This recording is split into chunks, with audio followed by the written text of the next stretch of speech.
희년의 나팔을 불고 희망을 시작하는 복된 하루가 되시기를 주님의 이름으로 축복합니다. 오늘은 금요일 사순절 묵상집의 제목은 큰 것이 아니라 작은 것에 관심을입니다. 큰 것이 아니라 작은 것에 관심을. 그리고 우리가 함께 읽은 본문은 마지막 심판 때에 의인들에게 하신 말씀, 격려의 말씀입니다. 지극히 작은 자 하나에게 한 것이 곧 내게 한 것이라 라고 하는 예수님의 놀랍고 굉장히 파격적인 말씀입니다. 이 말씀을 우리가 함께 읽으면서 우리도 생각을 해보셨겠지만 우리가 하나님의 자녀로서 이 세상을 어떻게 살아가야 되는지, 특별히 예수님께서 말씀하신 것처럼 우리 주변의 지극히 작은 자들을 어떻게 우리가 대해야 하는지를 우리에게 깊은 가르침을 주고 있습니다. 크고 화려한 세상의 가치관이 아니라 작지만 소중하고 귀한 하나님 나라의 가치관이 얼마나 또 다른지를 우리에게 보여줍니다. 오늘 말씀을 통해서 지극히 작은 자들은 어디 있는가, 지극히 작은 자들은 누구인가, 지극히 작은 자들에게 우리가 어떻게 해야 되는가를 함께 살펴보겠습니다. 먼저 지극히 작은 자들은 어디 있는가? 예수님 이렇게 말씀하시죠. 너희가 여기 내 형제 중에 지극히 작은 자 하나에게 라고 말씀하지요. 지극히 작은 자는 멀리 있지 않습니다.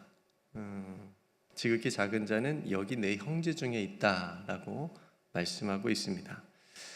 간혹 선교를 꼭 해외에 나가야만 하는 것으로 선교는 그런 것이다라고 알고 있는 분들이 있습니다. 땅 끝까지 가서 그 증인이 되라라는 말씀 있잖아요. 굉장히 부담을 갖습니다. 나가야 되는데 온 예루살렘과 온 유대와 사마리아와 땅 끝까지 가서 내 증인이 되라고 하셨는데 나는 지금 여기서 뭐 하고 있나, 이렇게 부담을 가지고 있는 분들이 계세요. 우스갯소리로 한국의 또 목사님들은 땅 끝은 한국에 있다. 어딘지 아세요? 해남에 가면 땅끝 마을이 있습니다. 그래서 땅끝 노예 목사님들은 여기가 마지막 선교시다 이렇게 그냥 우스갯소리로 얘기를 하긴 하셨는데, 예루살렘과 온 유대와 사마리아와 땅끝은 우리가 살아가는 모든 삶의 자리입니다. 그래서 우리 가족들 안에도 우리가 복음을 전해야 되는 그런 사람들이 있는 거고요. 우리가 살아가는 내 일상의 삶의 자리가 바로 예루살렘과 온 유대와 사마리아와 땅끝이다라고 하는 그런 마음을 가지시고 우리가 복음의 증인되는 그런 삶을 사는 게 어디서나 지금 여기에서 그렇게 살아가는 것이 중요하다 말씀드리고 싶습니다. 그래서 그런 의미에서 지극히 작은 자들은 지금 여기 우리 곁에 있다, 우리 가까이에 있다, 멀리 있지 않다라고 여러분들이 생각해 주시면 될 것 같고요. 지극히 작은 자들은 그럼 어떤 사람들을 말하는 걸까? 35절 말씀부터 보면요, 줄이고 목마른 사람들, 나그네 된 이방 사람들, 헐벗은 사람들, 병든 사람들, 억울하게 옥에 갇힌 사람들, 범죄에서 흉악 범죄 저질러 가고 감옥에 간 사람들 말하는 게 아니고 정말 억울하게 혹은 복음을 전하다가 이렇게 옥에 갇힌 사람들입니다. 어쩌면 이 사람들은 우리 사회에서 굉장히 차별과 무시를 당하는 그런 사람들입니다. 가난한 사람들 무시하잖아요. 목마른 사람들 무시하고, 헐벗은 사람들, 나그네, 지금 미국에서도 그런 상황들이 펼쳐지고 있지만 차별받잖아요. 무시당하고 또 소외되고 쉽게 잊혀지는 우리의 관심 밖에 있는 사람들입니다. 예수님께서 이런 사람들을 지극히 작은 자라고 부르셨어요. 이런 사람들에게 한 것이 곧 자신에게 한 것이라고 말씀합니다. 놀라운 말씀이죠. 지극히 작은 이 사람들과 자신을 동일시하고 계시는 것, 이 사람들에게 하는 것이 곧 내게 한 것이다라고 말씀하시는 겁니다. 그러니까 오늘 이러한 예수님의 말씀에 따르면 우리의 신앙생활은 어떤 신앙생활이 돼야 되냐면, 우리 곁에 있는 지극히 작은 자들을 찾아서 그들을 위하여 줄일 때에 먹을 것을 주고, 목마를 때에 마실 것을 주고, 나그네 되었을 때에 영접하고 환대해 주고, 또 헐벗었을 때 옷을 입혀주고 병들었을 때 돌봐주고 갇혔을 때 가서 봐주는 거, 가서 보는 거. 그러니까 지극히 작은 자들에게 한 것을 자기에게 한 것이라고 말씀하셨기 때문에 지극히 작은 자들을 찾는 건 작은 예수를 찾는 일입니다. 우리 주변에. 그러니까 우리가 평상시에 신앙생활을 잘한다고 생각하는 것을 보면 믿음이 저 사람 믿음이 좋다라고 이렇게 여겨지는 그런 모습들을 보면 조금 거리가 있죠. 그렇죠? 주일 성수 잘하고 헌금 잘 드리고 뭐 봉사 열심히 하고 뭐 이런 것들도 굉장히 중요하지만 그런 것들이 전부가 아니구나. 하나님께서 기뻐하시는 신앙생활, 예수님을 만날 수 있는 그런 신앙생활은 거기서 멈추지 않고 더 나아가서 오늘 말씀처럼 지극히 작은 자들에게 그들을 찾아서 찾는다기보다 발견해서 그들과 함께 그들에게 도움을 줄 수 있는 그런 신앙이 하나님께서 기뻐하시는 신앙이구나라고 하는 것을 오늘 말씀을 통해서 우리가 깨달을 수 있습니다. 왜냐하면 이렇게 하는 것이 34절 말씀처럼 오른편에 있는 사람들이라고 얘기하잖아요. 그들을 오른편에 들어 의인들을 말씀하시는 거거든요. 하나님께 복받은 자들이라고 얘기합니다. 창세로부터 예비된 나라를 상속받을 의인들이라고 불리는 하나님의 자녀들이 가진 의무입니다. 이거는 해도 되고 안 해도 되고 선택사항이 아니고 우리가 지극히 작은 자들에게 이렇게 행해야 되는 것이 의무라고 하는 거죠. 하나님의 백성이라면. 그런 말씀을 하고 계십니다. 근데 이렇게 지극히 작은 자들을 무시한다면 아무리 주일 성수를 열심히 하고 헌금을 많이 내고 성경을 많이 읽고 기도를 많이 한다고 해도 그러면 자기 만족은 있을지 몰라도 하나님 나라 백성의 삶과 거리가 멀다는 거죠. 예수님을 만날 확률은 적을 수 있다라고 하는 거죠. 왜냐하면 예수님은 지극히 작은 사람들하고 함께 하기 때문에 그렇습니다. 왜냐하면 그들에게 한 것이 내게 한 것이라고 하셨으니까요. 그러니까 여러분, 기독교 신앙은 결코 이기적이지 않습니다. 그러니까 자기만 생각하지 않는다라고 하는 거죠. 내 자신만 잘 되고 복 받고 천국 가는 신앙을 결코 말하지 않는다라고 하는 거죠. 그래서 우리가 다 아는 대로 너무너무 중요한 두 가지 명제가 있잖아요. 하나님 사랑과 이웃 사랑. 너무 하나님 사랑만 하면 이게 균형이 잘 잡힌 신앙생활이 너무너무 중요하거든요. 하나님 사랑하면 이웃을 사랑하게 되는데 하나님만 사랑하게 되면 어딘가 조금 왜곡된 신앙관을 가지고 있을 확률이 높다라고 하는 거죠. 근데 이웃만 사랑하게 되면 또 난 하나님 몰라 그러면서 난 하나님 안 믿어 하면서 이웃 사랑하는 건 너무너무 잘하는 그런 것도 좋은 신앙의 모습 아니라고 하는 거예요. 우리가 하나님을 사랑하는 어떤 예배 생활, 하나님이 기뻐하시는 어떤 그런 영적인 생활들을 하면서 우리가 일상에 살아가면서 지극히 작은 자들에게 하나님의 사랑을 전하는 이웃 사랑이 함께 가는 것이 균형 잡힌 그런 신앙생활이다라고 하는 것을 우리가 느낄 수 있습니다.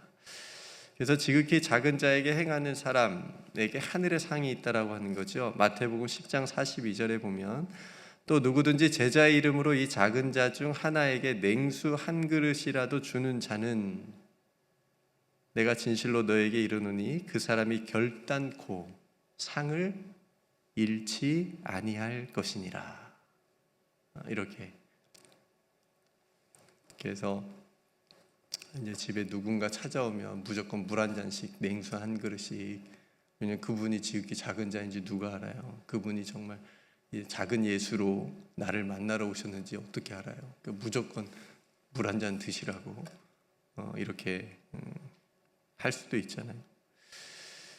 여러분, 오늘 예수님께서 우리 곁에 있는 차별받고 소외되고 고통받는 이웃들의 아픔, 그 고통을 헤아려서 저들의 손을 붙잡고 저들의 필요를 함께 또 채워주고 공감해주고 함께 가라고 말씀하십니다. 그 일 하라고, 이 일을 하라고 주님의 몸된 교회를 세우신 거죠. 이 일 하라고 우리를 성도로 부르신 겁니다.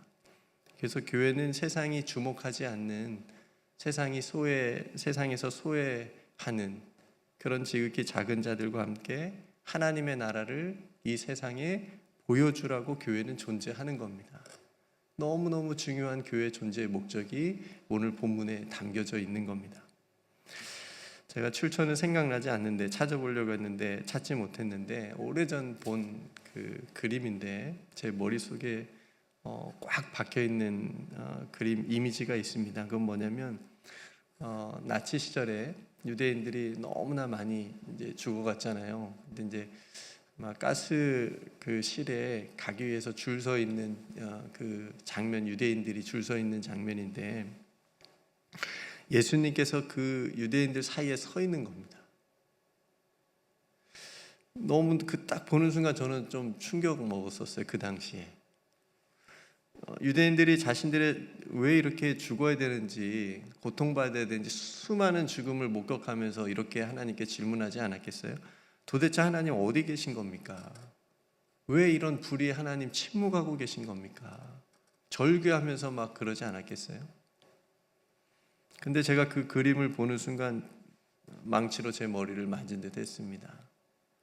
아, 그렇지. 2000년 전에도 세상의 눈으로 보기에는 예수님께서 무력한 모습이었잖아요. 십자가에 그냥 못 박히셨으니까.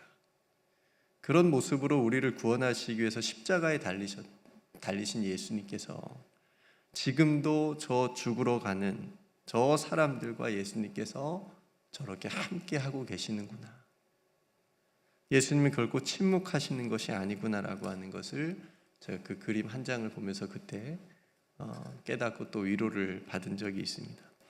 그러니까 이 땅의 가장 낮은 모습으로 친히 오셔서 예수님께서 지금도 의를 위하여 핍박받는 지극히 작은 자들과 함께 하시는 예수님. 여러분, 우리가 예수님을 만나기 위해서는 그래서 지극히 작은 자들에게 시선을 두어야 돼요. 그들을 바라봐야 됩니다. 볼 수 있어야 됩니다. 세상에서 크고 화려한 것들만 보여주는 그 세상에서 눈을 떼지 못하면 우리는 예수님을 만나지 못할 겁니다. 만나지 못할 거예요. 볼 수 없을 거예요. 예수님, 우리가 보지 못하는 곳에서 소외된 이들의 모습으로, 지극히 작은 자들의 모습으로 우리를 기다리고 계시기 때문에 그렇습니다. 여러분 우리들 주변에는 예수님의 모습으로 우리를 기다리는 지극히 작은 자들이 많이 있습니다. 그들에게 예수님의 얼굴을 바라볼 수 있는 믿음의 눈을 가지고 따뜻한 사랑과 또 관심, 그 시선으로 바라볼 수 있기를 원합니다. 따뜻한 말 한마디, 작은 필요의 도움이라도 실천할 수 있는 우리 모두가 되기를 간절히 소망합니다.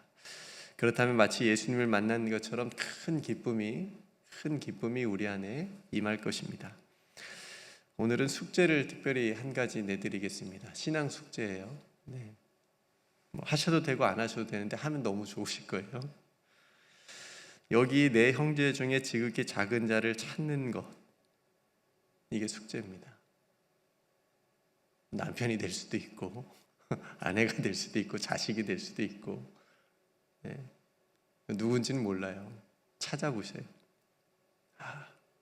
지극히 작은 자가 여기 있다고 그랬는데, 내 가까이 있다고 그랬는데 누굴까?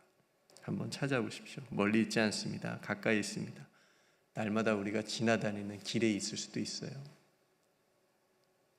찾았다면 그 사람에게 예수님의 마음으로 시원한 냉수 한 잔, 물 한 잔 건넬 수 있는 그런 친절과 선행을 베풀어 주는 겁니다. 그 사람이 혹 힘든 상황이라면 진심을 담아서 위로의 말을 건네도 좋습니다. 또 이 땅의 평화와 사회 정의를 위한 일도 좋습니다. 그런 단체에 후원하는 것도 괜찮고요. 그 단체를 위해서 기도하는 일도 좋습니다. 평화를 위해서 일하는 사람들을 위해서 기도하는 것도 지극히 작은 자들에게 하는 중요한 일이 될 수도 있습니다. 억울한 사람을 위해서 탄원서를 써주는 일도 좋습니다. 아까 감옥에 갇힌 자들에게 가서 보라고 했으니까요. 그럼 하나님께서 기뻐하시는 또 예수님을 만날 수 있는 신앙생활을 우리가 할 수 있습니다. 너무 중요한 숙제죠. 양전사님, 이 숙제를 꼭 해서 내일 제출하시길 바랍니다. 누굴 만났는지, 어떻게 했는지 내일 새벽 예배 물어볼 거예요. 저와 여러분들이 오늘, 그리고 우리 교회가 지극히 작은 자들과 함께하는 그런 하나님이 기뻐하시는 신앙생활의 모습을 가지고 실천하면서 그렇게 살아갈 때에 예수님과 가장 가까운 교회가 될 줄로 믿습니다. 우리들의 삶도 예수님을 늘 만나고 동행하는 그런 삶이 될 줄로 믿습니다. 이런 축복이, 은총이 저와 여러분들의 삶에 있기를 주님의 이름으로 축복합니다. 함께 기도하겠습니다. 하나님, 지극히 작은 자들에게 한 것이 곧 내게 한 것이라 라고 하는 너무너무나도 중요한 말씀을 이 아침에 우리에게 주셨습니다. 하나님, 이 말씀을 우리가 실천할 수 있기를 원합니다. 우리의 시선을 지금 여기 내 형제 중에 있는 지극히 작은 자들에게 두게 하여 주옵소서. 그들의 형편과 또 그들의 어려운 처지를 하나님 알게 하시고 또 도울 수 있는 지혜를 더하여 주옵소서. 그래서 우리들의 신앙이 하나님 사랑과 이웃 사랑이 균형 잡힌 하나님이 기뻐하시는 그런 신앙 되게 해주시고, 그런 신앙을 가지고 함께 모인 우리 교회가 지극히 작은 자들과 함께하는 그런 교회, 예수님을 늘 만날 수 있는 그런 교회, 또 예수님과 함께하는 그런 교회가 될 수 있도록 축복하여 주옵소서. 아버지 하나님, 오늘도 사랑하는 성도들의 기도하는 기도의 제목을 들어 응답하여 주옵소서. 그 기도 가운데 예수님의 음성을 듣게 하시고 또 하나님의 뜻을 알게 해주셔서 순종할 수 있도록 믿음을 또한 더하여 주옵소서. 또 산불로 인해 어려움 당하고 있는 고국의 많은 이재민들을 돌보아 주시옵시고 속히 복구가 될 수 있도록 은총을 더하여 주옵소서. 사랑하는 목사님, 또 교육 중이신데 잘 마치고 돌아오는 그 모든 여정까지 우리 하나님께서 함께 하시고 안전하게 지켜 주시옵소서. 오늘 또 유스 EM 모임 가운데 우리 하나님께서 함께 하시고 사랑 우리 자녀들에게 하나님 나라의 비전을 부어 주시옵시고 또 그 비전을 따라서 달려갈 수 있는 또 귀한 믿음을 우리 자녀 세대에게 허락하여 주시옵소서. 오늘 또 우리에게 베풀어 주신 하나님의 은총 감사드리며 지극히 작은 자들과 함께 하신 우리 구주 예수 그리스도의 이름으로 간절히 기도드리옵나이다. 아멘.